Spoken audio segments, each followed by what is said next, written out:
What's up, everybody? My name is Kason. Welcome back to the WDL. This is Season 4, Week 4 for the Wezette League. And this is our final video of the week here. And these are the standings heading into Week 4. We've got a juicy one. Two teams tied currently in first place. 4-0 records, been dominating everybody. Isvar and Maraxus of Oelde's Angels and Bento Box Bullies respectively, both just putting in the work. Two teams not far behind though, Dervis and Meefle, coach of Section 9 and Lightning Warriors, both looking very impressive in their own rights. Hisoka, Garouken, and Nemo not far behind at a 2-2 record, and then four teams right behind them with Shadow 91, Greatestness, Taiyo, and Maou all sitting at 1-3. Alkor currently sitting at 0-4, trying to get on the board for the first time. I know it's coming at some point. Will it be this week? Not entirely sure though, so we'll have to check it out, guys. We've got 6 awesome fights for you. Let's jump right into them.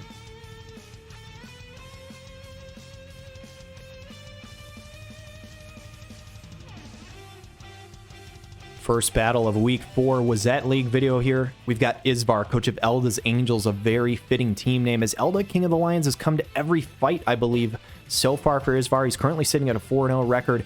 Garouken trying to take him down with Bag of Cats, which should be named Bag of Spears this week. 3 spear units versus the King of the Spears on the other side. Arrow Shield Melody coming out for the McLeod, alongside Winter, Luartha, and Dialdo.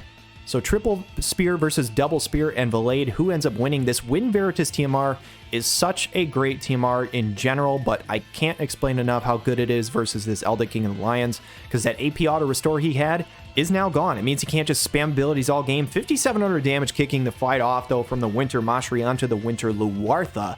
Some Winter on Winter blood here as All Out Assault comes out from the Luartha, but she is not in range to deal damage back. She does have good range, and she does have good damage. She's not the tankiest girl, though, so if she takes one more hit, she should drop. McLeod is going to go for the Arrow Shield Melody, so plenty of accuracy on this side. That's not really what you need, but the Pierce stack up, obviously, is welcome, as Existential Deliverance does not do any damage to this Oelde. Holy mackerel, that is interesting. It does deal 20 AP, though, I believe is what I saw. Winter Luartha still sitting healthy is going to go for the limit break, and this is going to make herself tankier, as this does give, I believe, a 5,000 HP shield. 12,000 damage. Did I just see that correctly? Holy shit. Murders the other Winter Luartha on this, or Winter unit on the other side. Lion's Drain just barely doesn't kill Luartha. Says that HP shield doesn't do anything if I can just go ahead and break it. Binding Javelin will immobilize and drop the healing power on Isvar's Oelde, and this fight is now opening up really quickly, as Dialdo with 121 AP is going to go for the resistance break. This is a really nice Pierce Chain and Re-Raise removal, and this team is very much geared to try and beat this Oelde. Can it pull it off, though, as the full life is going to come out and Re-Raise Mashri? This is still looking quite good for Isvar, but Winter Luartha, can she find an AoE? Yes, she can. Javelin Fall, 12.8k again onto the Mashri, and that heal back is massive. Valade is going to have to go for another heal, but the healing power is currently down. Cura only doing 1,800 is not a ton. Lion's Reign does not take out the Dialdo, and Oelde is out of AP. McLeod with tons. Neutralizing Lance, 3,200 damage. Neuralizing, excuse me. I don't think it's neutralizing. 97 AP for the Dialdo. Should be another slash or Pierce Chain here. 3,400 damage and removing AP. And is this the first loss for Isvar? King of the Lions will take out the Dialdo. It is not over yet, but he's in a 1v2, and these other two units can deal plenty of damage. Trick Thrust will take out the Oelde. The Re-Raise was already removed by the Dialdo. And wouldn't you know it, Bag of Cats, Bag of Spears, whatever the hell you want to call him, Garouken is coming out swinging this week, taking out Isvar for the first time all season. Very well played to him, and congratulations on the win.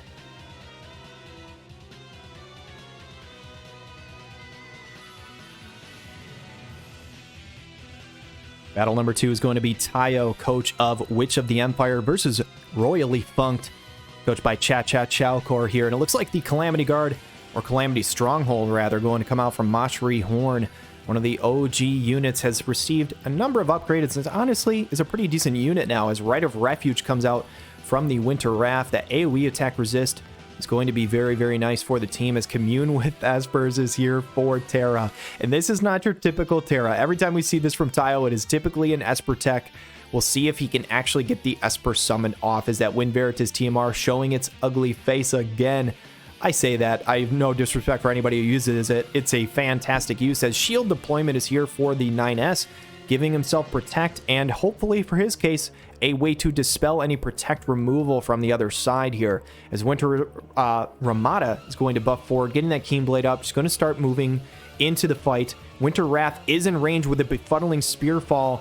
I don't think the poison landed. I think it has a chance to, and I don't think it actually went off there, as Winter Ramada is going to get closer, but she can't deal any damage. She doesn't have great height ranges on her attacks.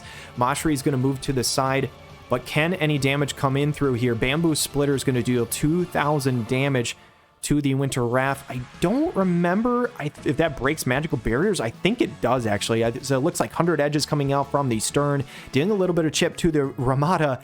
That's more than a little chip coming out from Taiyo. 9S is just going to remove her from the fight, and this is now a 3v2 advantage for Witch of the Empire, looking for another victory here. A Star-Spangled Surprise is going to come out for the Winter Wrath. How much damage is this going to do? It looks like 4,300 damage onto the Terra. Really good damage onto the 9S.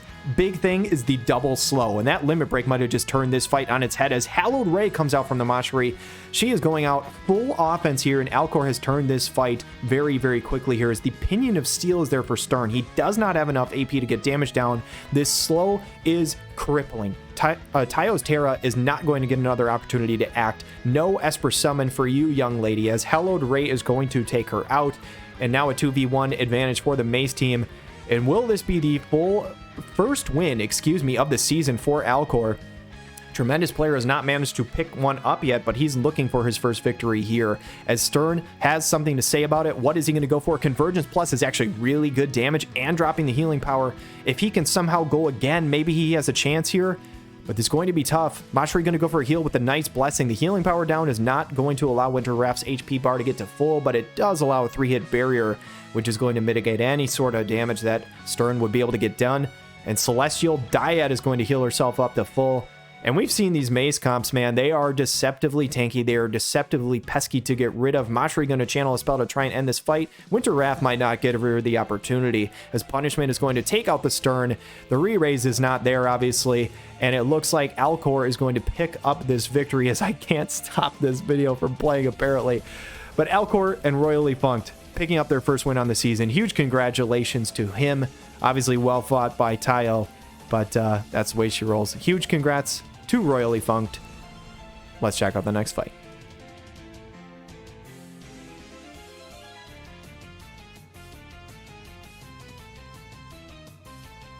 Next on deck, we've got Hisoka with the Eggplant Brigade versus Elite, coached by Greatestness. That protect on the entire team right out of the gate for Hisoka, as it looks like this is a soul-based team. You've got Helena in the back to support, Mia to provide a little bit extra damage and maybe get some status effects going potentially, as it looks like no charms will be had here, as Greatestness is getting that TMR right away to nullify that. And he's sort of fire resist as well, upgraded on Greatestness' side. It looks like he is very well prepared for this soul team. We'll have to see how this goes. The zombie TMR is online for Mia, so she will at least have to die twice, as I don't believe there's any re-raise removal on Elite's side here. Reagan going to go for his courage though, so he is ready to rock and roll. AP cost down, and he's got 100 AP. He's going to have plenty of abilities to use here. As the Attract Barrier is ready for Fryavia, she's got a ton of ways to mitigate magic damage, and she's got the Hate. Can Soul carry this team? The 140 in our format, can he get it done? He's going to go for the Limit Break right out of the gate. This Chaotic Darkness is an absolutely excellent ability. It is a pretty sick animation as well. I will give it that. 3,900 damage, courage removal, and landing the poison is pretty massive here. That physical barrier doing real work for the soul, as he does not take any damage from the Zazan, or at least it doesn't show any damage. Taunting spell from the Mia is interesting, as now she is going to have hate. So interesting tech coming out from Hisoka. Mounting Dive is going to hit both though, and good lord, the Mia is now down. Obviously, like I said, that re-raise removal is not there though. 1,600 damage from the poison, and with the healing power down, basically the heal back did the same amount as the poison, though I will say Fryevia, what the hell? Was that just a ton of damage onto Soul? Unless I missed that. He is not very healthy, but the Knight's Blessing will top him up. So a big timely heal and barrier add to Soul coming out from the Helena. This could turn the fight again. Big damage onto the Reagan, not much at all onto the Fryevia. Zazan just hanging on for dear life here. Can they remove this soul? That is the entire fight coming down to this. If he dies on this next turn or so, big old damage from the limit break actually is onto Helena. It is not onto Soul, which is the unit that you needed to be on. 123 AP. Pyre of Chaos and Destruction will remove the Zazan. The Reagan is not targeted, but the Chaotic Healing will heal Helena in the back here. And how is this going to play out? Fryavi going to go with the Spell Veil Blade, is now down to a 1v2 advantage for Greatestness, but it is 2 ice units versus fire unit, and Greatestness Reagan is going to die after this attack due to the poison. Heal deals some good damage to Soul. Here's going to be interesting here. The magic tank, ice tank, 5,000 damage onto Soul. I saw that correctly earlier. Good lord, I am honestly stunned at how that fight ended. Fryevia is known for being a really good magic tank, honestly, and she's like supportive, she heals and stuff like that, but I'm stunned by how much damage she was able to do to that Soul. She is not known as a damage dealer, and a couple of times there, she hit Soul harder than almost anybody there. So Greatestness pulls off the win over Eggplant Brigade and coached by Hisoka. There was an absolutely amazing fight by both sides, but Fryevia putting in the work as a damage dealer was unexpected, and a huge congrats to Greatestness.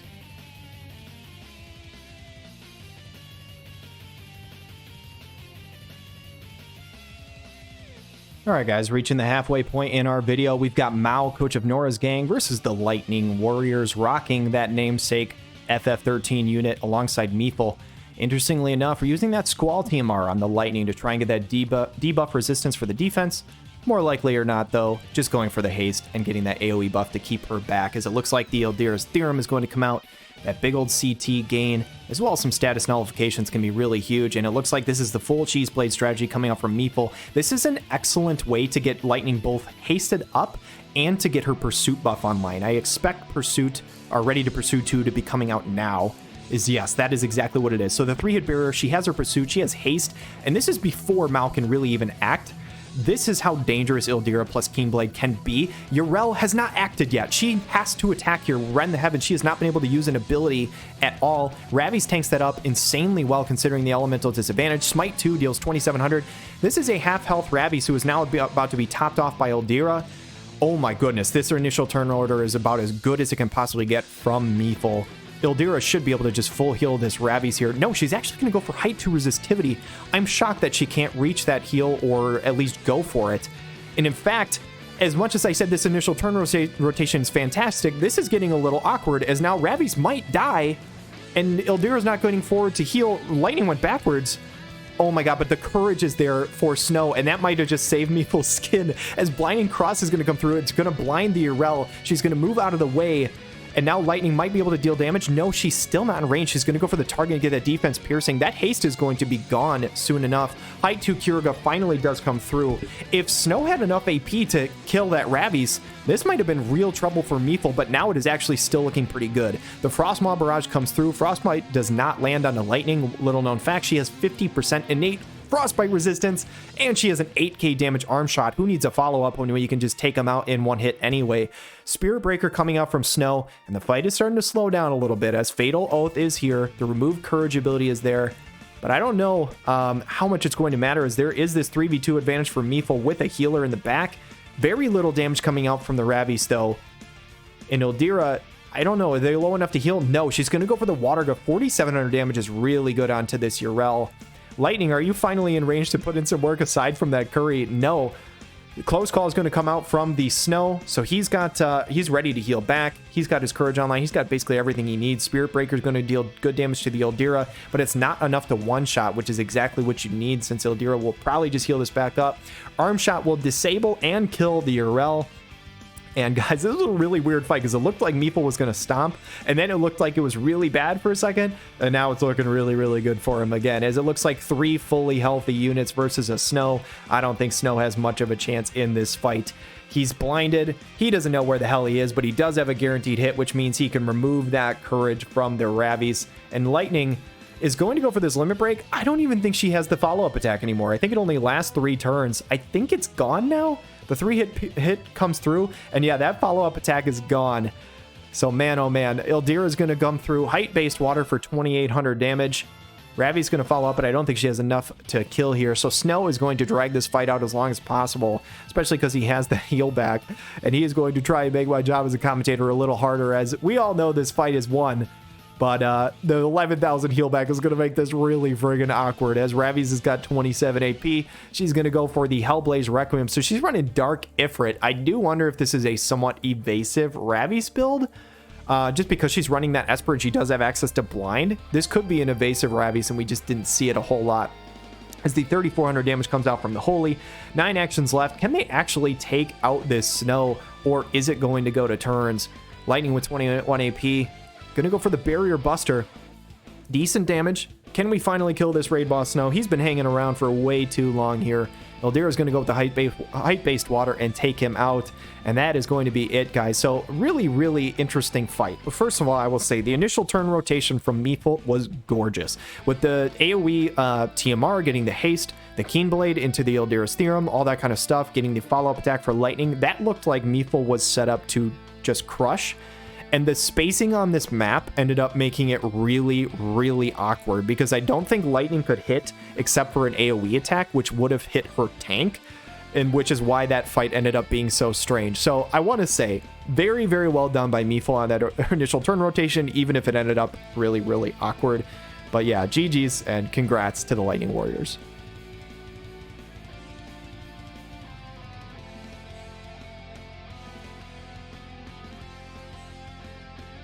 Just a couple of fights remaining in this video, guys. We got Section 9 versus Lionsguard here. And Dervis, coming off his first loss of the season, he's looking to get back on that win column here. He started off 3-1, doing really, really well for himself. The Keen Blade coming out from the Agrius alongside Astrius to try and trip myself up as a caster. We'll see if it happens, as Shell's coming out with the Puppet Master buff means Courage should be on Agrius here since she starts the fight with Hate. Obviously, Astrius can get his own Courage on, which means Section 9 should be full of Courage. And on the other side, Lionsguard running a Resnick, Kefka the Clown, and Montleonis composition. We'll have to see how this works as Show Me Your Power comes out. Montleonis has tons of hate, as he does start with some initial stuff and as well gaining some from Kefka. And this will be interesting. That AP cost rate down as well with the Courage for the Astrius means he is ready to crush.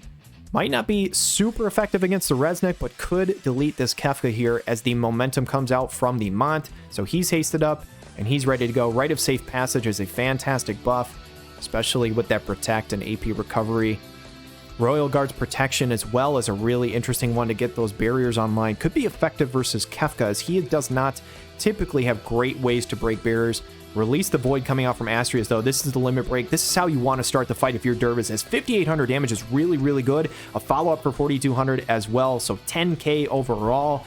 And he's ready to do his follow-up attacks on every attack he hits. That could be massive for somebody like Kefka, who oftentimes has good AoE resist, but that follow-up obviously goes off of unit resist. So the limit break already being used by Resnick means Mont is fully healthy, so this is looking pretty decent for Nemo, as long as Astrius can't just put in a ton of work. Hyperdrive deals a good amount, 4,500. Is Mont in range to hit Agrius, or will he hit Astrius? He's actually going to find the tank. Destiny's Cross comes through, so this should give himself a nice little heal back. Even if it does very little damage, the CT upgain is like 50% of the way up, so it might not show in the turn order, but he gained a ton there, and he has a massive heal back coming if he gets low. 1 damage tells me that that's either 100 defense or 100 slash resist. My guess is it's defense.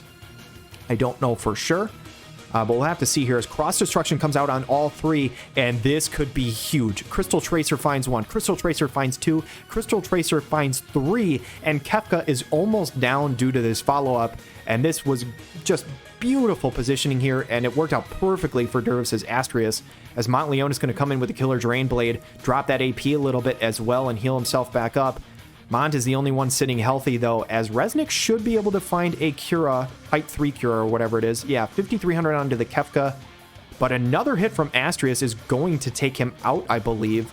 He obviously does have that re-raise, but how much will that matter as Twin Chi Rupture comes in for 5,300 damage, but Agrius, this level 120 unit, is hanging on strong from this level 140 Kefka. Obviously, the limit break is not there to find any sort of confusion. However, Mont being the MVP, getting himself out of the way of any sort of AoE from Astraeus is huge, because he just tanked that attack and the follow-up and healed it all the way back up. So this MR Mont and this Aggers are honestly both putting work as tanks, and the big old Mashri TMR heal back and shield is there from Shell. So this fight, everybody looked really, really in danger, and now everybody is pretty much topped up. So let's all calm down and relax. Everybody has big old health bars again. Mont no longer hasted up, though. Going to find the Stone Throw Mastery, and I don't think that's what you want if you're Nemo. That's a bit unlucky as he walks right next to the hyper carrier of the team, the Clown. Kefka, this time can you find the limit break? No, he actually goes for Twin Chi Rupture.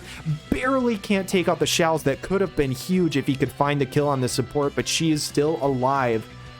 Man, oh man, as Astraeus sitting here with plenty of AP, 53 should still have one more follow-up attack in his arsenal. Tiger Maw's going to hit both. Crystal Tracer, will take out Kefka. It's going to deal good damage to Mont, and I don't know what I was thinking. I don't think Kefka ever actually got that re-raise off. He did the Show Me Your Power AoE buff, but I don't even think he ever used re-raise. If he did, it got removed, but I don't think he did. As Aggreus is going to summon the Esper to get that, obviously, field advantage online, Shells is going to go with Unavailable Pain. She says, I'm done healing. Let's go ahead and take out this Mont, and Resnick, unless she can find big old damage to the Astraeus, I think this is over. She needs to find a double kill here. If she finds a double kill, she might have a chance. Shadow Flare is going to drop the Shells to Courage, but not enough to kill anybody, obviously, as Astraeus should deal good damage with a Bulwark Breach, a nice little slash chain, but Counter Cure removes any damage that Astraeus just did. And now the question is, if she could get another Counter Cure,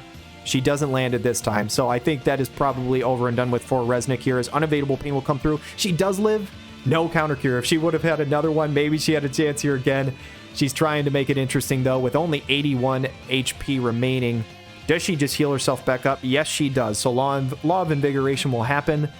I mean, it's technically possible if she could get a couple of counter cures and then hit like an AoE attack again, but it's a really, really, really long shot, especially with this many actions left. 3,900 damage is just going to make sure that Resnick is going to top herself up one more time. And very similar to the Snow in the, I think it was the last fight, Resnick is just permanently trolling me to try and make this fight last longer than it needs to.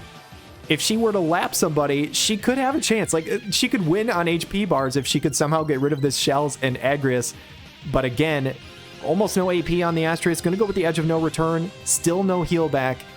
She's going to heal herself again, I think. She needs to attack to have a chance here. She needs to land a double kill to win on turns. I just don't think it's going to happen. Law of Invigoration is going to come through.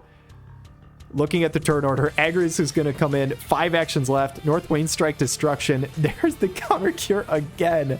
Oh my goodness, Resnick, why can't you just die? So Astraeus is going to come through. This is the second Esper used in one fight by Dervis. I don't think I've ever seen this. Right? Am I missing something? I swear this is the second Esper on Dervis's side. I could be incorrect. Maybe the first one was Nemo, but I'm almost certain that Aggreus was the first one to use one. As 2 actions left remaining, Unavailable Pain will come through. This Resnick refuses to die and refuses to give me an easy job of shoutcasting, as Resnick's just gonna say, hey, I'm gonna heal myself up one more time. I believe one more Law of Invigoration, just for good measure. She's going to end up the fight, and she's basically just making a statement, as she does lose the fight to Dervis and Section 9. He obviously takes the win, and a huge congrats to him in a fight that lasted probably 20 actions longer than it needed to, but GG regardless, guys, and huge congrats to Dervis.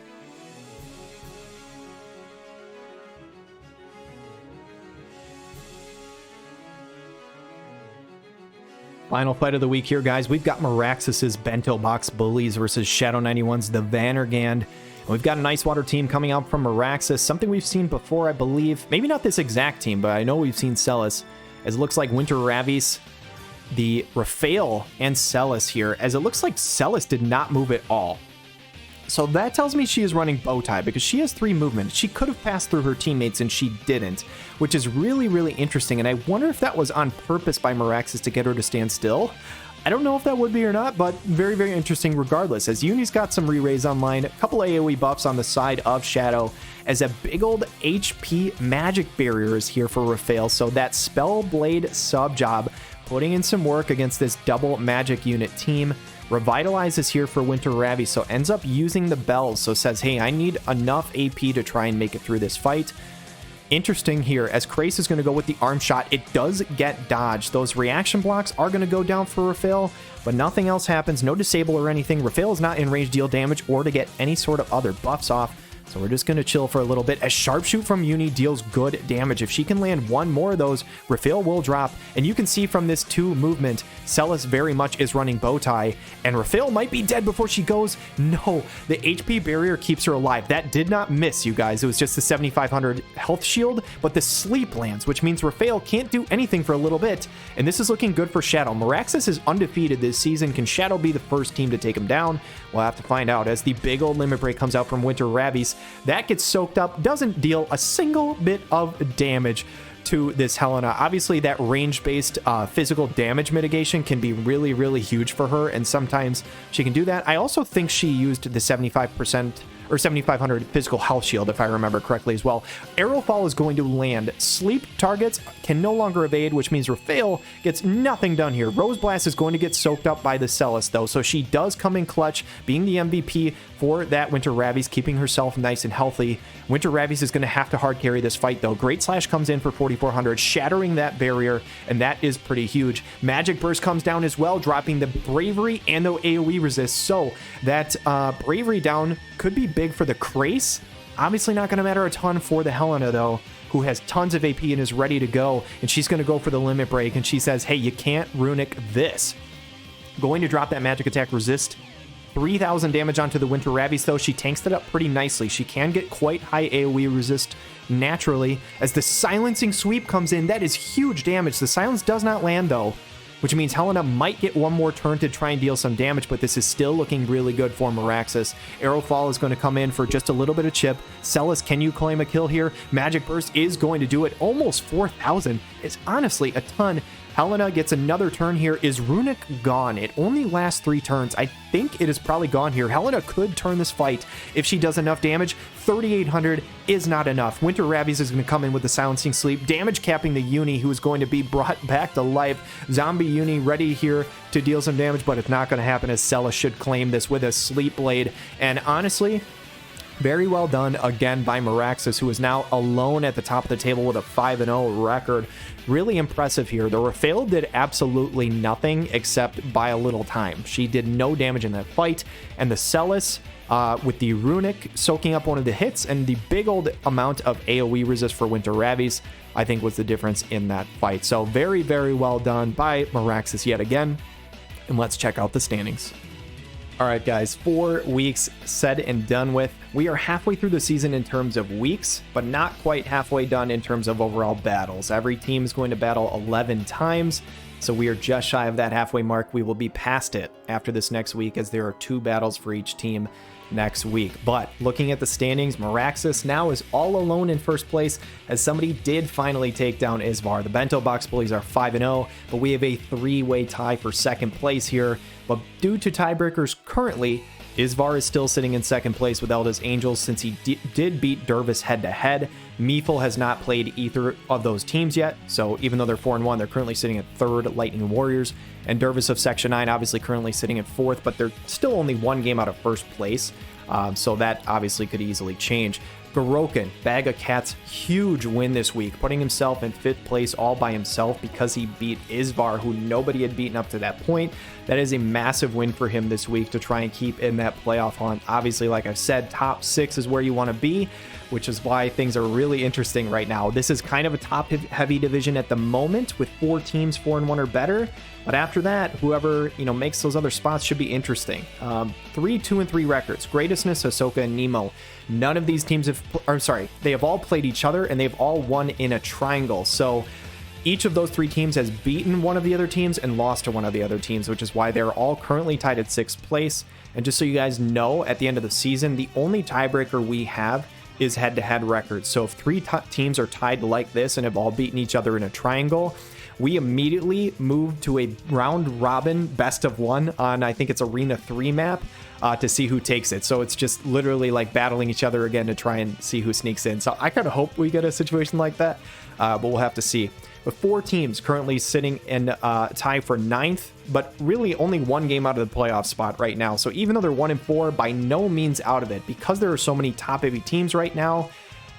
I mean, like, a losing record could potentially make the playoffs. That is possible. So 4 teams currently sitting at 1-4. Alkor, coach of Royally Funked, Shadow 91 of the Vanargand, Taiyo of Witch of the Empire, and Maou of Norra's gang. I do have 2 of these teams as 9th and 2 of these teams as 11th because Alkor and Shadow beat Taiyo and Maou, respectively. So that is how the standings shake out heading into week 5. We're just shy of the halfway point, and the Wezette League has been really, really fun to watch. Some really good players in this one, and I expect nothing but bangers going forward. So I hope you guys enjoyed this video. Look forward to next week, as we should have 4 videos for you, full of a ton of battles. I'm going to have a lot of casting next week, but it should be a good time. So thank you guys, as always, for tuning in, and have a wonderful day.